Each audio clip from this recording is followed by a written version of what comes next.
Bonjour, bonjour à vous toutes et à vous tous. Eh bien, aujourd'hui, je viens vous parler de l'aloe vera.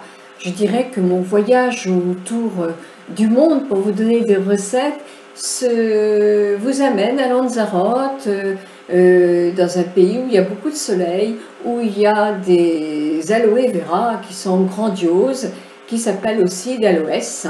On peut en ramener chez soi. Moi, j'en ai une chez moi. Et couper une branche, ça me fait mal de lui couper une branche pour retirer le sucre de l'aloe vera. Alors l'aloe vera se présente en plusieurs formes chez nous, une plante, c'est pour apporter la plante, ou s'il fait assez beau chez vous pour pouvoir en avoir dans le jardin. Moi je suis en Bretagne et j'ai des aloe vera, mais donc c'est parfait parce que c'est le plus naturel possible. Soit vous avez un gel, alors ce que vous trouvez quand vous ouvrez la branche, la plante en quelque sorte, vous coupez une branche pour avoir le sucre, c'est vraiment le sucre de l'aloe vera. C'est ce qu'il y a de plus naturel. C'est vraiment idéal pour la peau. Dans la transformation, alors vous avez aussi du liquide, mais ça c'est autre chose, c'est pour la santé. Donc ça, moi je me suis dit que je ne parlais pas sur le blog, parce que je ne m'y connais pas assez au point de vue santé. Mais sinon, en gel d'aloe vera, plus sucre mais gel. Alors le gel, ça peut être bio ou pas bio. Moi celui-ci n'est pas bio, mais vous en avez dans tous les magasins bio du gel bio qui est excellent, vraiment. Alors là, par exemple, un gel bio, il y aura de l'aloe vera, donc le sucre de la plante, mélangé à de l'eau, mélangé à de la santiane, par exemple, pour lui donner ce côté un petit peu gélifiant.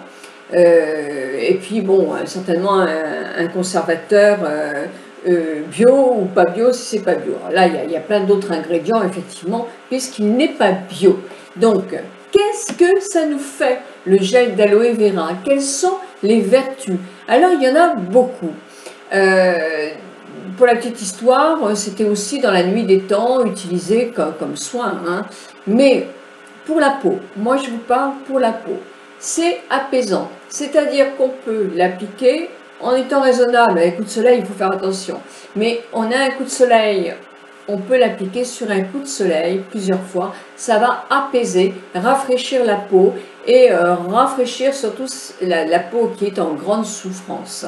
Donc les coups de soleil, ça peut être bon aussi quand on a une piqûre de moustique ou de choses comme ça. C'est excellent aussi. C'est cicatrisant, c'est apaisant, c'est effectivement hydratant, c'est nourrissant. C'est les vertus, je vais regarder parce que je vais en oublier, ça je suis certaine et certaine. Antiseptique, hydratant, ça joue sur l'élasticité. Oui, un petit peu. C'est bon aussi contre les taches de peau. Ah, ça, c'est excellent. Pourriez-vous faire, par exemple, un petit peu de gel d'aloe vera comme ça, avec une goutte de citron, si vous n'allez pas au soleil, plutôt le soir. Mais oui, gel d'aloe vera et citron, c'est excellent pour toutes les petites taches qui débutent, même qui ne débutent pas. Qu'est-ce que ça coûte de le faire? C'est pas très très long pour voir effectivement si ça a d'efficacité. C'est déjà beaucoup de vertus, c'est quelque chose qui est à peu près au même pH de votre peau. Donc c'est un équilibrant de pH de peau. En tout cas, c'est un excellent produit. C'est vrai que tout seul, moi je trouve qu'il a des limites quand même, parce qu'en anti-âge, tout seul, il ne va pas être assez hydratant. On dit pour le corps, c'est excellent aussi d'en mettre un tout petit peu avant une crème solaire. Oui, parce que ça va faire une double protection en quelque sorte. Mais on dit, on bronze mieux. On pèle moins. Donc oui, on peut dire qu'on bronze mieux, mais on ne va pas avoir un bronzage plus fort. Mais c'est vrai que la peau, elle restera mieux.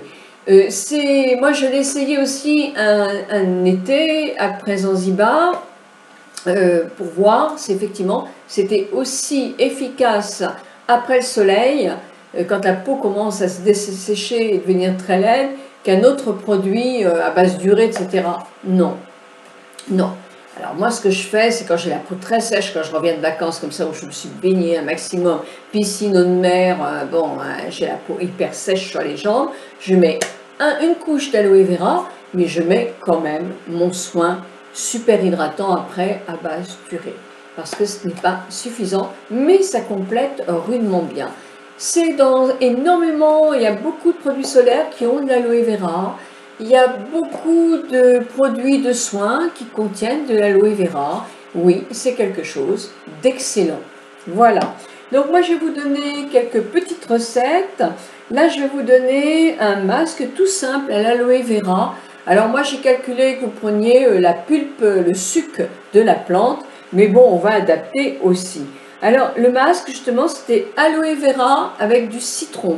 Alors là, ce sera plus pour des peaux qui ont tendance à manquer d'éclat ou à être mixtes, voire grasses, mais pas pour des peaux sèches.